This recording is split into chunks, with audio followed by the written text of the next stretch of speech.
इनके मुद्दे अंबेडकर से शुरू होते हैं, अंबेडकर पे खत्म होते हैं। भाई हम डॉक्टर अंबेडकर की मूर्ति नहीं लगने देंगे, हम ये नहीं करने देंगे, हम वापस भिजा देंगे। उतना ही उनकी मजबूरी बन जाएगी कि वो वहाँ पे मूर्ति लगाएं। मैं तो बोल रही हूँ अभी बहुत सोच समझ के हमारे लोगों से पंगा लीजिए। गरम बैठा है सबका दिमाग। आप जो भी करोगे, आप जो भी एक्शन करोगे उसका रिएक्शन होगा। क्रिया की प्रतिक्रिया हमेशा होती है। आज ठाकुरों की कलश यात्रा भी नहीं निकल रही। सेंटर में गवर्नमेंट बीजेपी की क्यों ना हो, उनके ऊपर ये बाउंडेशन है कि उनको डॉक्टर अंबेडकर की बात करनी पड़ेगी। उनको पता चल गया कि हमारी औकात क्या है। उनको पता है कि हमको वोट नहीं मिलने वाले हैं। हम सिंदूर कर ले, गरम सिंदूर बहवा दें, अब कोई रिजल्ट नहीं निकल रहा है। इनको दिख रहा है साफ साफ। अब लोग बात कर रहे हैं डॉक्टर अंबेडकर की, हमारे लोग आएंगे ना तो वो सच में सोशल जस्टिस करेंगे। वो चाहते हैं अब न्याय हो।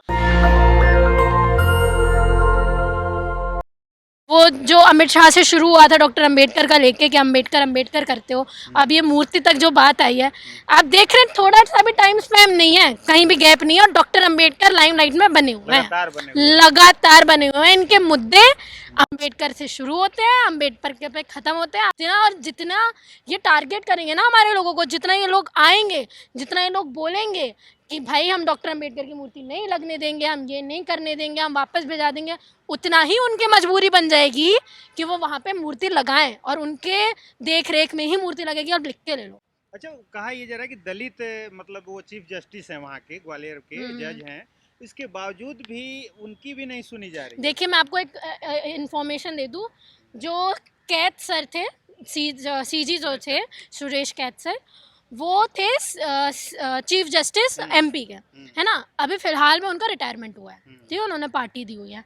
उसके पहले कैद सर ने ये बोल दिया था अपने जजमेंट में, उनके पास में जब भी इस वकीलों की लिस्ट गई थी सिग्नेचर के साथ में कि हम डॉक्टर अंबेडकर की प्रतिमा लगाना चाहते हैं, तो उन्होंने परमिशन दे दी थी कि ठीक है आप लगा सकते हैं।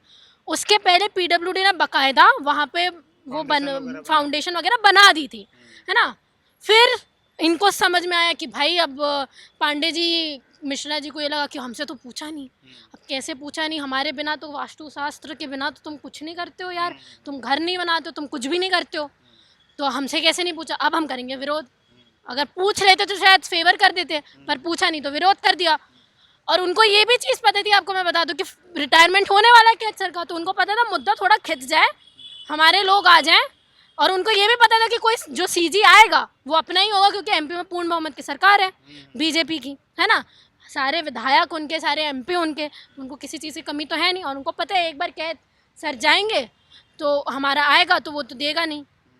तो ये सारी सोची समझी साजिश है। और अभी भी वो बैठे हुए हैं ना, तो वो इसीलिए बैठे हुए हैं कि उनको पता है कि हमारे फेवर में सारी चीज़ें। मैं आपको हमेशा से मैंने आपको बोला है, सेंटर में गवर्नमेंट बीजेपी की क्यों ना हो, उनके ऊपर ये बाउंडेशन है कि उनको डॉक्टर अंबेडकर की बात करनी पड़ेगी, क्योंकि उनको संविधान से रिलेटेड जितनी भी बातें हुई है उनको पता चल गया कि हमारी औकात क्या है। तो इतने कम सीटों में लाके उनको रख दिया, 300 भी पार नहीं कर पाए, 250 में निपट गए कम कम में। तो उनको पता है कि हम डॉक्टर अंबेडकर की बात करेंगे, हम यहाँ पे 14 अप्रैल को यहाँ पे प्रोग्राम करवाएंगे वास्ट लेवल में संसद भवन में, तो लोगों तक बात पहुँचेगी। पर ग्राउंड लेवल की रिपोर्टिंग कोई मीडिया नहीं करता है, कोई नहीं करेगा। तो उनको पता है हमारी बात तो गोदी मीडिया कर देगा, जो ऊपर लेवल पे चल रही है, ग्राउंड लेवल पे बात तो पहुँचेगी नहीं। तो ग्राउंड लेवल पे एमपी में जो ग्राउंड लेवल पे हो रहा है, ग्वालियर में हो रहा है, लोगों तक बात पहुँची नहीं है। तो ये उनकी साजिशें हैं। ये उनको पता है कि डॉक्टर अंबेडकर की बात को हम जितना लाइमलाइट में लाएंगे तो वोट हमको मिलेंगे, SC ST वोट हमको देगा, पर रियलिटी में हमारी मानसिकता वो मनुवाद की है ना, वर्णाश्रम चलाने वाली है, तो वो फॉलो कर रहा है, ये बात है। तो मिश्रा जी को दिक्कत लगातार क्यों हो रही है, अंबेडकर से दिक्कत क्यों हो रही है इन लोगों है? क्यों नहीं है, बिल्कुल है। पूरी जमाई सत्ता अगर हाथ से निकल जाए तो पेट में गुड़गुड़ किसके नहीं होगी, सबके होती है सर।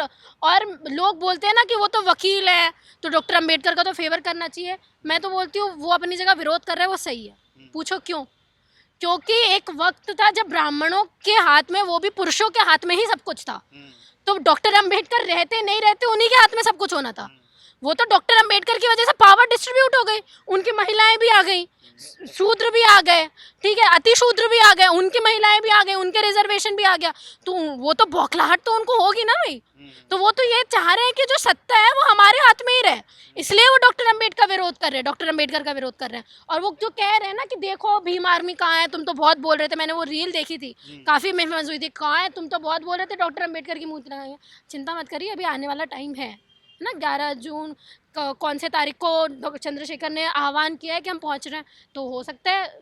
मैं तो बोल रही हूँ अभी बहुत सोच समझ के हमारे लोगों से पंगा लीजिए, क्योंकि अभी गरम बैठा है सबका दिमाग। अच्छा, अभी तक खबर ये बनती थी कि दलितों को घोड़ी नहीं चढ़ने दिया, दलितों की जुलूस रोकी, लेकिन अब खबर ये बन रही है कि दलितों ने ठाकुरों की कलश यात्रा रोकी। बहुत अच्छी बात है। मैंने आपको क्या बोला, हमारे लोगों के साथ में आप जितना उत्पीड़न करोगे, वो आपने स्प्रिंग देखी है, वो भी छोड़ो, मैं आपको स्टूडेंट हूँ ना, स्टूडेंट की लैंग्वेज में बताती हूँ। न्यूटन का थर्ड लॉ जानते हैं? Every action has its equal and opposite reaction, ये थर्ड लॉ है। आप जो भी करोगे, आप जो भी एक्शन करोगे उसका रिएक्शन होगा, क्रिया की प्रतिक्रिया हमेशा होती है। तो ये समाज स्प्रिंग की तरह इतना दब चुका था कि अब उसकी मजबूरी हो गई थी वो बैकफायर करे, है ना। तो वो इतना सप्रेस हो चुका था। तो कब तक, ये शुरुआत आपको पता है कहाँ से हुई है? मैं आपको बताती हूँ। ये शुरुआत हुई है कांशीराम साहब से। उन्होंने डॉक्टर अंबेडकर को लाइमलाइट में लाया। उसके बाद जो सोशल मूवमेंट हुए, हमारे लोग आए, उसकी वजह से ये सारी चीज़ें हुई। फिर चंद्रशेखर जी का पार्लियामेंट में जाना, भीम आर्मी का इतना मजबूत होना, और हमारे स्टूडेंट का यूनिवर्सिटीज़ में आना। आप अभी अभी देख रहे हैं ये सारी चीज़ें। इन सब का बेनिफिट ये है कि आज ठाकुरों की कलश यात्रा भी नहीं निकल रही। और उन्होंने क्या गलत कहा?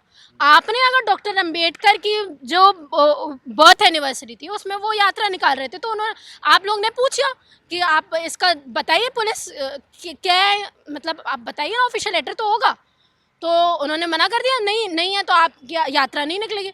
तो सेम उन्होंने भी कहा, यही कहा ना कि आप भी हमें लेटर दिखाइए, अगर हाँ यहाँ से जाने की परमिशन है तो परमिशन लेटर हम निकाल देंगे। क्या गलत है इसमें? लेकिन खबर ये भी चली कि दलितों ने मार पिटाई भी की उनके साथ। मैंने तो देखा नहीं है ऐसे। अब आप कभी, आपने नहीं माना कभी कि दलितों के साथ में उत्पीड़न हुआ है, दलित आज तो सब इक्वल है, मैं कैसे मानूं ठाकुर पिटे? नहीं पिटे, बिल्कुल नहीं पिटे, बिल्कुल नहीं पिटे हैं। संवैधानिक तौर पे बात हुई है। जिस दिन आप मानना चालू कर देंगे दलितों के साथ में आपने भी उत्पीड़न किया है, उस दिन हम भी मानेंगे कि ठाकुरों की कलश यात्रा में हमने भी रोका है और उनकी महिलाओं को भी रोका है। मतलब जिस दिन ये बोलेंगे उस दिन अब आप ये मान रही हैं कि जो दलित वर्ग है वो इतना ताकतवर हो गया है कि वो जैसे को तैसा जवाब मैं आपको बोल रही हूँ ना, जिस पार्टी की जो राजनीति है, जो कभी हिंदू मुसलमान करके वो राजनीति पे आई है, वो आज अगर जातिगत जनगणना की बात कर रही है 10-15 साल के बाद में, तो सोचो कितना महत्वपूर्ण है दलितों का वोट। उनको पता है कि हमको वोट नहीं मिलने वाले हैं। हम सिंदूर कर ले, गरम सिंदूर बहवा दें, खून की जगह सिंदूर कर ले, ब्लड बैंक में हम सिंदूर छोड़ दें, कुछ भी कर लें, हिंदू मुसलमान कर लें। मीडिया का जो उनका हमेशा से चलता रहा, अब लोगों को एक एक बच्चे को पता चल गया है कि मीडिया बिका हुआ है ना। ये कुछ भी कर लें, हिंदू मुसलमान की डिबेट कर लें, या तो इंडिया और पाकिस्तान कर लें, अब कोई रिजल्ट नहीं निकल रहा है। इनको दिख रहा है साफ साफ।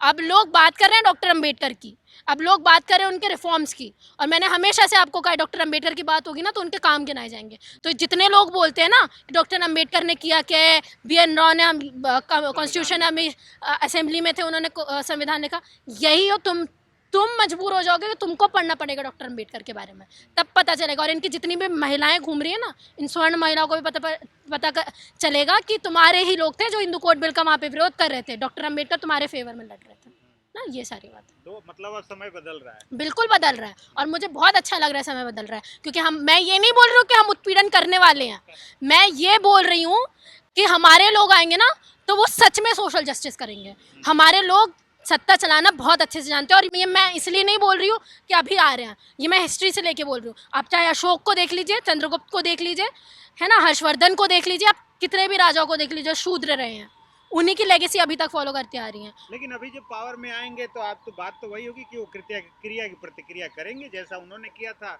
नहीं, ऐसा कुछ नहीं है। मैं आपको बता रही हूँ, जो उत्पीड़ित होता है ना उसको पता होता है न्याय कितना महत्वपूर्ण है। वो चाहते हैं अब न्याय हो, और सत्ता तो बाद में। अब देखिए हमारे लोग सत्ता में भी नहीं है, फिर भी इतना खौफ है हमारे लोगों का वहाँ पे, तो अब हमारे लोग सत्ता में आ जाएंगे तो कितनी बड़ी बात है। बहुत अच्छा बदलाव की बात है तो दिल्ली में भी बदलाव हुआ है काफी दिन बाद, लेकिन जब से बदलाव हुआ है लगातार झुग्गियां टूट रही हैं। तो बदलाव देख लीजिए, जिसको चुन के लाएंगे वैसा बदलाव होगा। अब में कहा गया था, मैंने तो ये भी सुना है कि जो हमारी CM है गुप्ता जी, वो उन्होंने कहा था कि मुझे छोटा सा जो भी निवास मिल जाए मैं उसमें रह लूंगी और मैं दो दो उसमें ना राजमहल में शीशमहल में नहीं अब जाऊंगी। हाँ अब तो दो दो रहने की जगह में मकान मिले हैं उनको तो माया महल कहा जा हाँ रहा है। बहुत बहुत अच्छा विकास हो रहा है। दिल्ली बहुत अच्छी चल रही है, चिंता मत करिए। तो इसके बावजूद भी लगातार जैसे शाहीन बाग हो गया, ओखला हो गया, दिल्ली में तमाम इलाकों में मतलब अतिक्रमण के नाम पे घर तोड़े जा रहे हैं, झुग्गियां तोड़ी जा रही देखिए अब शायद देखिए मैं तो लीगली बात करूंगी, संवैधानिक तौर पर बात होनी चाहिए। अब ऐसा भी नहीं है कि हमारे लोग जो भी करें हम सब चीज़ में साथ दें। अभी इलीगल काम कर रहे हैं तो उसमें भी आपको करना पड़ेगा।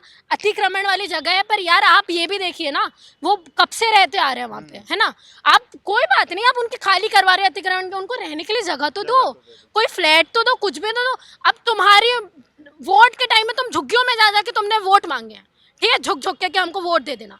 तो तुमको किसने, बीजेपी कितने कितने लार्ज लेवल पे जीती है आपको पता है ना, कितनी जगह पे। तो उन्हें जो झुग्गियों में रहे उन्हीं लोगों ने तुमको वोट दिए हैं। अगर तुम आज उनको नकारते हो तो कल को तुम्हारे ये जो दो दो महल लेके बैठे हो ना, वो शीश महल भी नहीं रहने वाला है। जैसे केजरीवाल को हटा दिया ना शीश महल के चक्कर में लोगों ने, करप्शन के चक्कर में, इन सब एलिगेशन के चक्कर में हट गई, आप बीजेपी भी हट जाएगी। वैसे ही तुमने इतने सारी चीज़ें कर चुके हो ऑल ओवर इंडिया में, अब दिल्ली में भी तुम कर रहे हो। तो रेखा गुप्ता मुझे पता नहीं क्या सोच के ये सारी चीज़ें कर रही हैं, उनको सोच समझ लेना चाहिए। एक लेवल तक लोगों को मूर्ख समझना चाहिए और हमारे लोग मूर्ख नहीं है, अच्छा, 100 बिल्कुल दिन नहीं पूरा है। हुआ है दिल्ली सरकार का, कैसे देख रही हैं, क्या लग रहा है, कुछ कुछ दिख रहा है? कुछ हिस्टोरिक किया हो तो आप मुझे बताइए। दिखा तो रहे हैं काम में कि देवी बस चल रही है, दिख रहा है मुझे, यमुना की सफाई हो रही है। दिख रहा है मुझे। मैं तो यूनिवर्सिटी की बात करूंगी, आप तो यमुना की सफाई कर लो, कुछ भी कर लो, यूनिवर्सिटी में गोबर लिपा जा रहा है, वो देख लो पहले, ठीक है।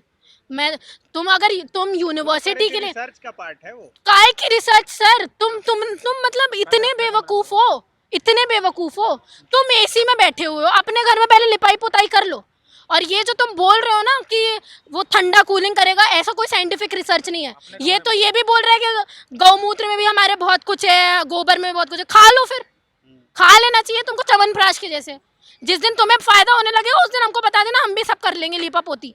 एक तुमसे पोताई तो हो नहीं रही है, गोबर लिपवा रहे हो यार, कमाल की बात है। इतना फंड आ रहा है तुम्हारा SC ST वेलफेयर का, कहाँ यूज कर रहे हो तुम, कहाँ यूज कर रहे हो। एजुकेशन में NEP की इतनी बुरी स्थिति है, तुम क्या कर रहे हो वहाँ पे, कुछ नहीं कर रहे हो, गोबर लिपा पोती कर रहे हो। मतलब इतनी तुम्हारी वाहियात सिचुएशन हो गई है और तुम ये बोल रहे हो कि हम साइंटिफिक एक्सपेरिमेंट कर रहे हैं। कॉलेज में साइंटिफिक एक्सपेरिमेंट तुमको करना है, अपने रूम पे करो साइंटिफिक एक्सपेरिमेंट, बच्चों पे तुम ये सारी चीज़ें कर रहे हो यार। और मुझे तो बहुत अच्छा लगा कि हमारे यहाँ के प्रेसिडेंट गए और उनके रूम में पोताई कर रही है उन्होंने, वो भी उस गोबर से, बहुत अच्छी बात है, यही होना चाहिए। नेशनल दस्तक की आपसे गुजारिश है कि अगर इसको बचाना चाहते हैं तो नेशनल दस्तक को सब्सक्राइब करने के लिए रेड कलर के सब्सक्राइब बटन को दबाएं, फिर बेल आइकन की घंटी दबाएं। नेशनल दस्तक को बचाने के लिए बहुत जरूरी है कि हर खबर को शेयर करें, लाइक करें, कमेंट जरूर करें।